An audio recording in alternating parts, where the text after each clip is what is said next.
కాదు. అలా చూసినారంటే రెడ్లు చాలా నష్టపోయినారు. రెడ్లు పెద్దగా బాగుపడిపోయారు గవర్నమెంట్లో, అవునా కాదా?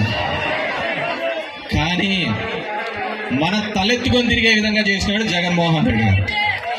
ఎక్కడే కానీ అంత డబ్బుల సంపాదనతో రాదు, మన గౌరవంగా నిలబడేదంతా వస్తుంది. గౌరవంగా తలెత్తుకొని మనం 10 మందికి సాయం చేసే దాంట్లోనే మనకు బాగా తృప్తి ఉంటుంది. నా గుడ్ మార్నింగ్ ధర్మవరంలో నాకేం వచ్చినది ఏంది లేదు, కానీ నేను తిరుగుతున్నప్పుడు రోజు ఒక 10 మంది 20 మంది సమస్యలైనా తీర్చగలిగినానా అని చెప్పేసి ఒక ప్రజాప్రతినిధిగా ఒక నాయకుడిగా నాకు అంతకంటే పెద్ద తృప్తి వచ్చే కార్యక్రమం లేదు.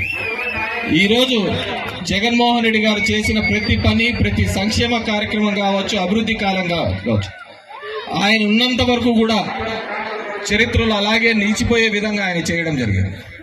ఈరోజు చంద్రబాబు నాయుడు అలాంటి వేదే కానీ చేసిన దాఖలాలు లేవు. అందుకే ఎవడో కట్టిన హైటెక్ సిటీ నాదంటాడు, ఎవడో కట్టిన రింగ్ రోడ్డు నాదంటాడు, ఎవడో పెట్టిన పార్టీ నాది అని చెప్పేసి వెళ్ళాడుతాడు.